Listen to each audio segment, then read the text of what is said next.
Well, you lot, how's it going? I had about 5 minutes of footage the other day of the Talbot. I took it for an MOT. I was talking to you lot, I was doing a lot, you know. And then I went and deleted it all because I left it on the camera. And then I went to go and film something else, and it's just a habit I have. Before I film anything, I format the SD card on the camera, you know. And I formatted it and I was like, oh no. All that footage from the other day was still on there. I hadn't finished that video yet. Anyway, so Talbot took it for an MOT and it passed. The handbrake on the left hand side's a bit dicky, I've got to fix that, but it passed. So now it's all just little bits, you know. So what I'm going to do today, I've got a little bit of carpet at the front, which is a fitted carpet. You know, it's not just a bit was laid down, it's fitted to the cab on the floor. I'll show you in a minute. But some knob, some dickhead has decided to paint it. It looks like they spray painted it, and I'll show you how that looks in a minute. But I've got an idea, I'm going to try and get it off. Bit of carpet shampoo, and I've got the George down here, the good old George, and I'm just going to try and shampoo it out, because if you rub the paint it does flake off. So I'm hoping if I wet vac it, it'll you know, I'll be able to clean a lot of the paint off, because the carpet will look quite nice. I don't know why someone's tried to paint it bloody grey or black, but you know, people are idiots these days.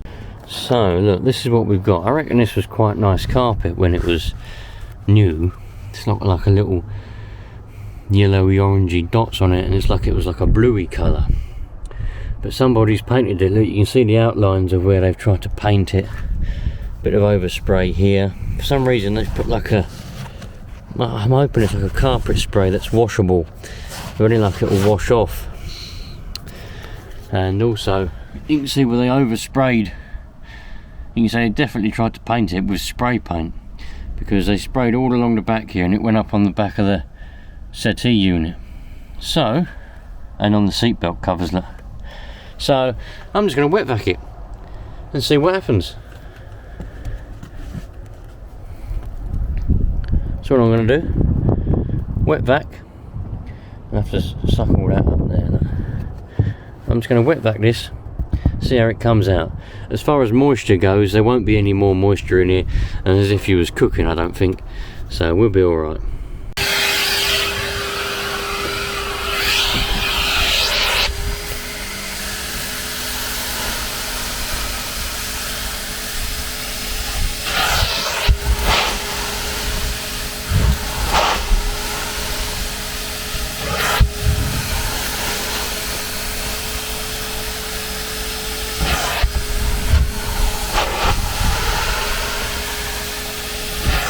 That is looking really promising. I don't know if you can see, but that's coming up really well.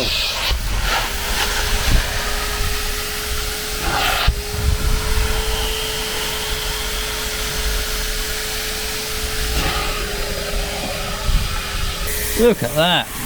That's coming up wonderful. Hopefully, I don't know if it's going to show on camera, but the left hand side here is what I've been doing, and the right hand side there is how it was.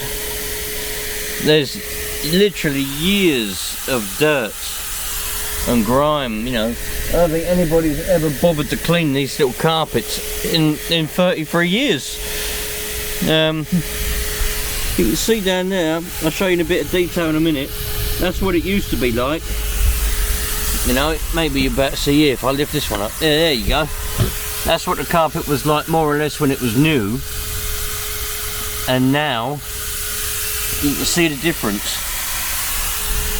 But I'm just going to keep wet vacking it. I'm not going to put too much water on it because there's wood underneath, as you can see, and I don't want to bring too much moisture into that wood.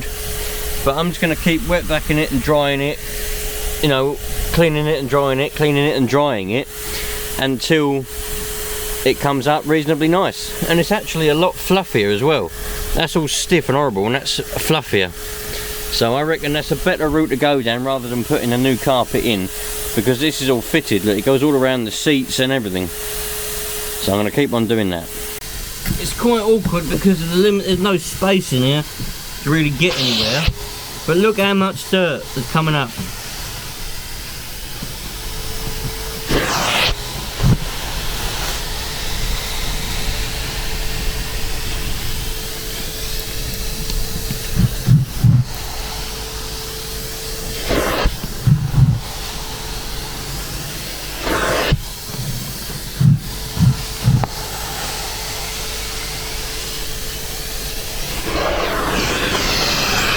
Well, hopefully you can see the difference to what it was to what it is now. I've managed to get it a lot better. There's still loads of dirt coming up though. Look at that. I cleaned away the end of it with my finger just so that you can see how much dirt. That was clean when I started. You should see the water coming out of it. I'd like to know what goes through people's minds, you know. Oh, I think I'm going to paint this with... Look, that's what it was like. Oh, I think I'm going to paint this perfectly good carpet with some grey paint. Oh, that'll make it look good. I know, some people are just mind-boggling, aren't they? And I'd also like to know, you know, what sort of people owned it before. Because I can't see that lovely little Italian couple painting the carpet grey with some random spray paint, probably fabric paint to be fair, and I can't see them letting it get this bad. They said they had it for 2 years, so in 33 years they had it for 2 of them, you know. And I reckon at some point this has been owned by, you know, like you get them hippies, didn't you, like they wash once a month and like, they don't clean anything, you know what I mean? They run around going, oh yeah, you know, saving the environment, you know. I wonder if they bought one. I wonder if they bought this and that's why it's in such a state, you know, so dirty everywhere. I mean, the driver's seat was bloody hell. The driver's seat was, that was like an oil slick had happened. Very crazy. Anyway, it's getting a bit windy. The door's slamming around on me. I'm going to keep going, and while I'm here, I'm going to try and fix the heater, because the heater doesn't work. I think the little thing snapped off the valve. Hopefully it's not the matrix. Hopefully it's not the valve itself. When you move the heater dial, there's nothing connected to it. This one does something. This one, it's got nothing on the end of it, so I'm hoping it's just broken off and I can jerry rig it with a cable tie or something, and the valve works. And then we'll have heating again. Happy days. Anyway, see you in a minute. Well, I don't think, I'm pretty certain now that this is the heater one here. I've taken the front panel off. This one, it does something, you know. It's got something on the end of it. This one, this is the one for the heat. Doesn't do anything. So I'm sure now that that's broken off the little valve, or something's happened.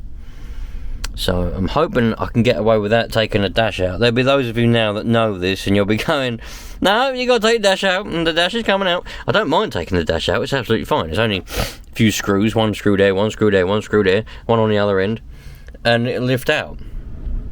But I'm going to undo these 4 screws here and see if I can move this in any way so that I can see, you know, the connection of it and see where the problem lies at the very least. So yeah, see how we get on with that. Might better straighten up the radio as well. The head unit was a bit wobbly. Right, you lot, so instead of trying to fanny around up there, I just decided to get under here. I took the cover off that covers up these 2 pipes, and we can see the valve right there. I don't know if I can get you to see it or not, I'm trying. Anyway, you can see the top of the valve, right? And if I move the heater control, you can see the top of the valve, hopefully. Hopefully you can see that. I don't know if you can see it or not. I can't hold the torch in the same place. Right. Now you should be able to see the top of the valve. It moves. So the heater control is connected to the valve. So now that means one of 2 things. 1, the valve is broken on the inside and isn't actually moving on the inside, or 2, the valve is blocked. And if the valve is blocked, we're not going to get any circulation. So a bit of diagnosis is going to happen. Maybe today, maybe not. I don't know. We'll find out. Right, so now I know that the valve, the heater control, is connected to the heater. So we'll set it to maximum heat and open up the what's-its, and we'll warm her up a bit. she's running now, if you couldn't hear her. We'll warm her up a bit and we'll see if actually it is going to work now. Maybe I just never gave it a chance before. I think I did, but before I go taking it apart, I want to make sure that it's definitely not working, and it might be blocked. So what I'm going to do now, I've got this cover off, I'm going to see whether them two pipes, because you've got one pipe going in and one pipe going out again at the, underneath there. One goes in at the matrix and one goes out of the matrix. So if both pipes are hot, that means that the water has got to be flowing through the matrix, and something's not quite right as to why it's not coming out the vents. But if only one pipe is hot, well, actually, to be honest, if it ain't flowing through the matrix because the valve is shut, neither pipe should be hot. But the top pipe was warm a minute ago, because I went out in this earlier on this morning, and the top pipe was warm. So I think it's flowing in, but you know, I don't know if it shouldn't be going in if the valve is shut, because it won't be able to go in. Anyway, something's not right. So I'm going to see where the pipes get hot. I'm going to warm her up and see if anything comes out the vents. The blowers are on, and we'll see if we get any kind of heat now, because we didn't before. You never know. Right, well, I've had it running now for a while. She's more than warm, as you can see, and there's no heat coming out of these vents whatsoever. That one's had it a bit. I've got to repair that one. I will get there. But there's nothing coming out, no heat coming out. There's plenty of air. I tried giving it a whack with the end of the ratchet to see, maybe it was a bit gummed up in there in the valve, so I tried giving it a whack to see if it would slowly go over, but it doesn't. I think what's happened is, I think it's fairly obvious what's happened. The inside the valve is probably snapped off, so the outside is moving but the inside snapped off probably, unfortunately. So a new valve, we're going to have to put a new valve on it, but it looks like you can probably do that without taking the matrix out. The weird thing is, up in there, all the pipes are hot. The matrix itself is hot, and the valve itself, that's red hot as well. Both of them pipes down there, they're both red hot. The valve itself is red hot. So you'd think there would be hot air coming out of the vents, because it's all circulating, and the valve itself is hot. But I suppose, but then again, all the pipes coming out of the valve, they're all hot as well. If the valve was shut and in the closed position, surely one of the pipes would be cold. No idea. Anyway, it's going to need a new valve, so that'll be a job for the summer. Won't be doing that now. I'll do that in the summer when it's nice and warm outside. Get that done ready for next winter. Well, so I'm in here now trying to get this old fire out. Don't want this old fire in here. My plan, I think that the gas cabinet goes up to more or less up to the back of this, on the outside that is. So I'm going to take this old fire out and have it like a little indent, just to keep shoes and bits and bobs in, you know. Don't need a gas fire. Plus it doesn't work. And all of a sudden I could do this. What the bloody hell is that? Now I've got the 240 plugged in, so I've quickly, well not quickly, but I went round and flicked off the breaker. And I got these wires that were just tucked in the back here. And I thought to myself, bloody hell, what's this for? And I thought I'd touch them together. And listen.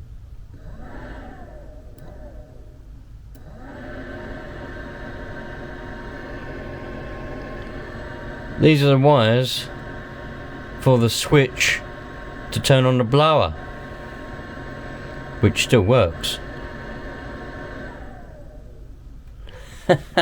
Because it used to have blown air heating. It doesn't anymore. So I know they're live. Just flapping around in the wind. Anyway, they must only be 12 volt, because I've flicked the breaker off for the what's-it, so they must only be 12. This thing's putting up a fight. Look in there. Can you see in there? It's like it looks like, oops, oh bloody hell, not my day today. It looks like there's I don't know whether there's been a mouse in there or a load of snails. but don't need that anymore, so I'm just trying to rip it apart, and all that fell out. So well, this is dirty old fire anyway, bloody old thing. I don't think I would have wanted to get this fired up, even if I did think it would work, to be honest. Right, well, I found the switch for the blower fan anyway. It was down in there amongst all that. All them snails came out. That was a bloody pain to get out, but I got it out. Yeah, so you got a cut on yourself and I wasn't there. Yep, cut myself, blood everywhere, look. Anyway, there's the gas pipe that comes up. Now that should be dead, because yeah, there's the tap for it. So as long as that's, I'll keep that off, that gas pipe will be dead. But I think what I'll do permanently, there's that gas pipe that comes down there. I think what I'll do permanently is pinch that off anyway. So if anything does happen to this tap, it's pinched off. Then I can get rid of all of this ducting. But we've got a chimney up there that's been freshly put in, so I might keep it as ventilation or something for the wardrobe. But anyway, so get rid of all of this, and then put a bit of wood over the hole, so that, because that goes right down to the floor now, see? Put a bit of wood over the hole, get the hoover up all of that rubbish, put a bit of carpet in there, and then we've got a nice little storage bit. I have to put some, box it all in nicely, put a door on it, and then we've got a nice little storage bit, then put some shoes.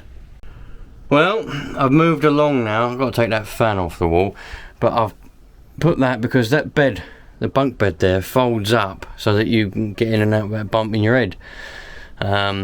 But because we got this new skylight here now, there was never a skylight there before, and now there is, and it's quite far down. It's got a bit of a gap between the roof and that. So that meant where these little clips were, they were here before. As you can see, they were there before, both sides obviously, and it wouldn't, you couldn't put the bed up. So I don't know why, but they decided to rivet one and screw the other. So I had to drill the rivets off and unscrew that, and I've just moved them back slightly. So now we can put the bed up there, put the bunk bed up here like that, and yeah, happy days. So at least that's another thing done. Chipping away at this slowly. Got to get rid of this fan now, tape up them wires. I'm going to put a shelf there, and I'm going to use these 12-volt wires.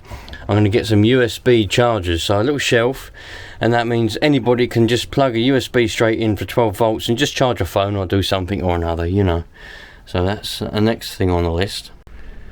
In the wardrobe, it's a little bit tatty. I've just put the hanging, what do you call it, the wardrobe rail, clothes rail thing back up there. Got the television aerial there and the booster. Got the old chimney there for the fire that I've just removed.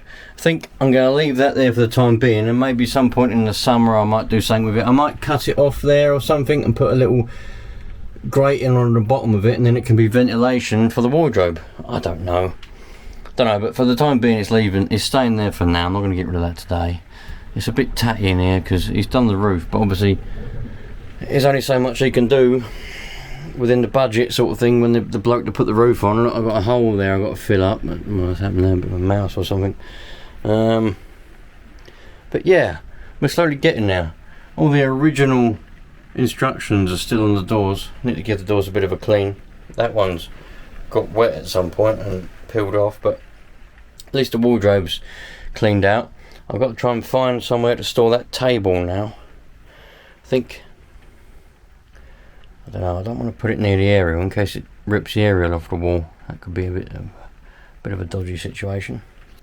Well, you lot, thanks for watching. I'll catch you on the next one. I've got loads more things to do. I didn't really get as much done as I wanted to at the moment, but as always, it's just little things, money and all that, holding me back, but I'll get there. So I'll see you on the next one.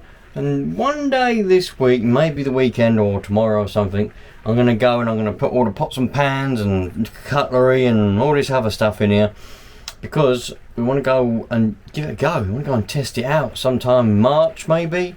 We'll see. But thanks for watching. I'll catch you on the next one. All the best. And hopefully next time you'll see it, I'll have a little cupboard down there where that fire used to be. And I'll have that little hole blocked off. And a little cupboard there, put some shoes in it, bits and bobs, you know. Nice little bit of storage. You know, you can never have enough storage, can you? Cheerio, you lot.